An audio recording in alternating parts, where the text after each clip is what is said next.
Dark Star, I saw on the news, sort of the top of the news, that China is thinking about invading Taiwan. That concept hit my stupid button, and I want to get into that a little bit today. So heads up, here it comes. I know you're a student of economics in addition to being a physician, but I'm ready to get into this Taiwan thing. Taiwan's got 24 million people. It's this little island. Why do we care? That's a good question. Everybody should care, and that's a legitimate point to this story. It's probably the only legitimate point to this story. Taiwan is the largest manufacturer of computer chips. Which kind of chips? The kind that go into everything. And they own about 80%, 85% of that market. So if Taiwan disappears under the control of China, or if they just disappear, that is a massive short-term problem for everybody. You don't get a refrigerator, you don't get a car, you don't have an airplane, you don't have anything that takes electricity and no longer functions. So that is a catastrophe. So that would be a big deal, but China is not going to invade Taiwan. They're not even thinking about invading Taiwan. And it's a great story for thinking people to get into. Why is that? How is that possible? So that's the reason you should care, these chips. But okay, if China wants to control the world's supply of chips, that would be really, really great for them. But invading Taiwan is not the way to do it. Okay, fine. Well, let me make a couple. Go let ahead. me make a couple points here, real quick. So, as I'm watching the news, the media says all the computer models, China's going to win this easily. They're going to roll through their, not an issue for them to invade and win a war. And in fact, the minister of China said, they could launch a full-scale attack with minimal losses. Yes. In addition to that little talking point, the U.S. is a little bit weaker. The economy's not great. Things are not as good as they could be in the United States, so they're not ready. The U.S., we are not ready to go and defend Taiwan. Would we do that? Would we not do that? Yeah, that's out there too. But why did this hit my stupid button? Well, because the media likes to gloss over phenomenally important details. Like, okay, Taiwan is clearly an island. It would require a amphibious invasion to actually invade. Could they do it by air assault? Yeah, that's possible. That has other problems. We'll talk about that in a minute. But the standard way would be a naval invasion. Okay, fine. So China has a navy, big navy. It's right next door. It's not far. Why wouldn't they just do that? Well, because of modern weaponry. That's why. This isn't 1944. This is 2022. Taiwan, and I know you know a little bit about this, Taiwan, like pretty much every country over there that has any money, has sophisticated anti-ship weapons. And those weapons are missiles, and they're based on land, so they're not easy to knock out. They're easy to hide, so you can't get them in an air assault. And they travel at about Mach 3, depending on the model, Mach 2, Mach 3. They're very fast, very, very hard to defend against if you're on a ship. So if China's going to send ships of soldiers over there to park and invade Taiwan, they're going to take massive casualties on the way. And I'll talk about why that's a bad thing. But what did you learn about the anti-ship weapons? Let's make sure that the audience knows we're being honest here. Does Taiwan have sophisticated anti-ship missiles? Well, ironically, as I talked about and asked you why does anybody care, I was kind of saying that tongue in cheek. Obviously, Taiwan is extremely advanced technology. Yes, they have land-based, they have mobile, and they've even recently shot their, I believe they're supersonic missiles from their Coast Guard. Right. And they make them themselves. So, they're pretty confident they're going to work. They also signed with Boeing. So they got lots of, they're solid there. They make their own anti-ship weapons, and they have a full arsenal of weapons. We don't need to go into that today on this show. This is about thinking and logical conclusions, and that's what I want to get to. So, yeah, they have a whole bunch of U.S.-made weapons as well. They're able to defend themselves from an amphibious invasion. Why? Because the ships are so vulnerable. It's not that China doesn't have a great navy. Maybe they do. Maybe it's just mediocre. Who knows? It's never been tested. Another point for another show. They don't have a naval tradition like the United States does. We've been winning wars in sea for hundreds of years. But that's a different show. So it'd be extremely difficult to the point that would we risk losing 50,000 soldiers at the bottom of the ocean because of a relatively inexpensive missile sunk the boat? No is the answer, unless the objective were phenomenally important, which I'll make the point here in a minute. It's not. It's not important. Now, I want to layer on top of the anti-ship weapons the U.S. Navy. Oh, well, the U.S. Navy is weak, is spread out, whatever you want to say about it. Maybe you're a fan of it. I think it's pretty strong. Is it as strong as it's ever been? Who knows? Different topic, different day. But it's certainly the United States Navy has capabilities. What do we need to do as the United States to defend Taiwan against a naval invasion? Submarine. We have plenty of those. Fast attack boats. Audience, you may have some expertise in that department. Feel free to comment. Our fast attack subs, the 688s, the LA class, the Virginia class, perfectly capable of launching cruise missiles from vertical launch tubes and destroying anything on the surface. Not a problem. And very, very, very hard to find and to sink.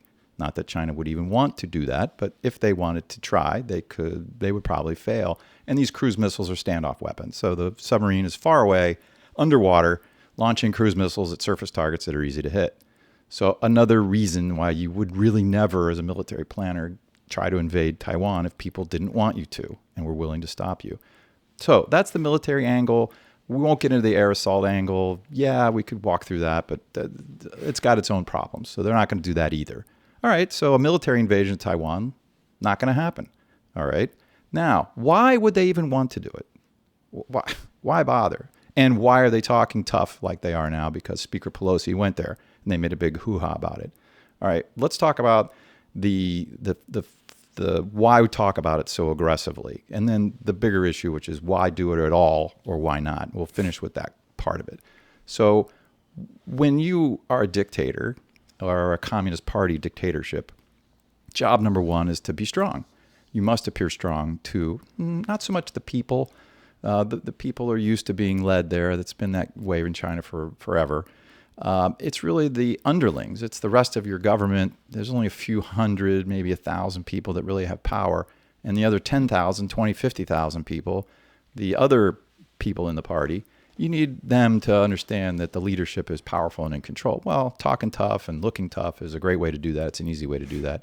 And this issue is an easy one because you can talk all you want and nothing's going to happen. There's no real consequences of your tough talk.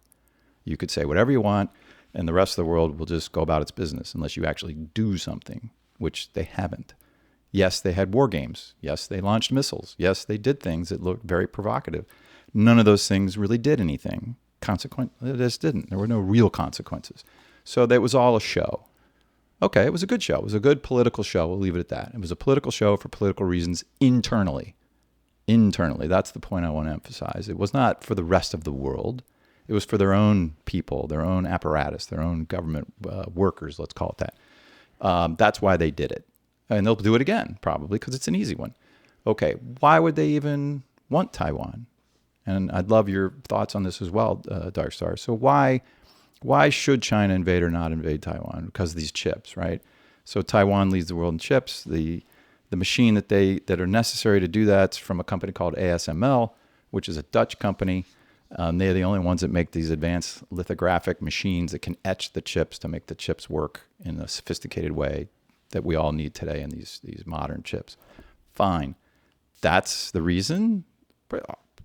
It's the best economic reason. You had already mentioned Taiwan has 23 million people, not a lot of people. China has 1.5 billion. 23 million people, that's like a small to medium city in China.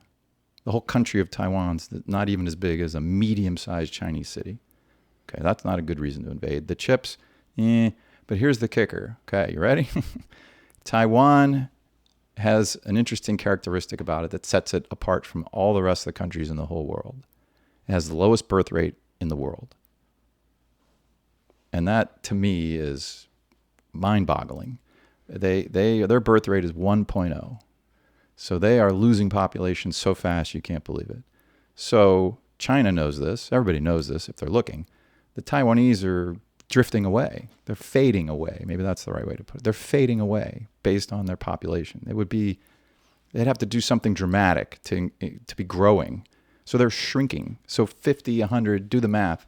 100 years from now, there aren't very many Taiwanese left, but based on their current trajectory with just population. So it's a phenomenally aging country, getting smaller every year, People die, and they're only replacing one of them. And then you have fewer and fewer births. It's a vicious cycle. So China doesn't need to do anything. 50, 80 years from now, my guess is that Taiwan will probably ask China to merge with it. And there'll be some peaceful merger, and that'll be the end of it. And in that interim time, the rest of the Western world will create these chips. We'll hopefully get into the manufacturing business of the chips. The other country that makes the chips is South Korea. So it's those two countries, Taiwan and South Korea, that really dominate that market 100% just about. But there's no reason the U.S. can't make those chips or other sophisticated societies. Just need to get the hands on the technology and want to do it and go out and do it. So I thought it was a great issue. I wanted to get to it today. Thoughts, Dr. Darkstar? I think we're going to see more military exercises by China, if nothing else, for negotiations. That's the big thing that I see. The United States is at a weak point. They're going to look to garner some type of favor with the rest of the world, especially in Southeast Asia. Potentially strengthening alliances with Japan, which they have no alliance, obviously, now. But once again, I don't want to get off topic too much. I don't think they're that patient, so I think there's more to this that's going to come in the near future. Well, we'll see. You make a good point that I say it's an internal political move for the Chinese government to make a big thing about it right now in the last week with Speaker Pelosi going there, using that as the reason to make a big deal about it. And they'll do that again for sure because it's such an easy topic. But your point, maybe they'll use that for external politics as a negotiating point. All right, well, we won't invade Taiwan and you do this for us, which would be a big ask. And that would be very naive for any Western country to fall for that because of the reasons I just outlined. We can already defend Taiwan. Yeah. One other point, though. Do we have the stomach to engage in a battle, a war? And secondly, in our in the Relations Act with Taiwan, we do not, and we are not obligated to defend them if they provoke China. Now, was allowing Pelosi to go there a provocation? I'd say hardly, since it's just a visiting politician from a free country to another free country. So China would be well stretched or very stretched to make that point. But who cares? They can do what they want. If they want to go try to test the resolve of the Western alliances or the Western allies, let's say. It's not just the United States. I mean, the show's not long, and we could probably go for 2 hours on this. You know I like to talk. Yes. What would Australia do? It's not in their interest. Japan. Clearly none of these countries, not even the sort of the marginal players, and I mean that with respect. Like Vietnam they don't want this. Philippines, they don't want this. They're all right there in the geography. If we can stick a map in here in post-op or post-editing, we will. But viewers, certainly, break out your Apple Maps and Google Maps and look. South Korea, Japan, Taiwan, Australia, Philippines, Indonesia, Vietnam. These are all big places, some bigger than others, but they're not small countries population-wise, and none of them are interested in having China go in there. Russia is not interested in having China go in there. Nobody wants China to have control of the world's chip market. Right. It's interesting. Nobody wants to have, absolutely. Nobody wants China to control the world chip market. I think there's more to come, and it'll be a great, interesting case study. So. We'll get to the logical conclusions, right? So good stuff. Absolutely. Okay, we'll wrap for that topic for today, and if our audience wants to see more on that topic, more interesting aspects of it, politically, militarily, great. It's certainly an interesting world event at the moment. But for now, I am out. Darkstar, I will talk to you soon. Dark Star's out. That's all for this video. For Dr. Darkstar and me, thanks for watching. This is a show about finding logical conclusions, and we appreciate you coming along with us. We'll be adding episodes as fast as we can. There's certainly no shortage of things going on in this world.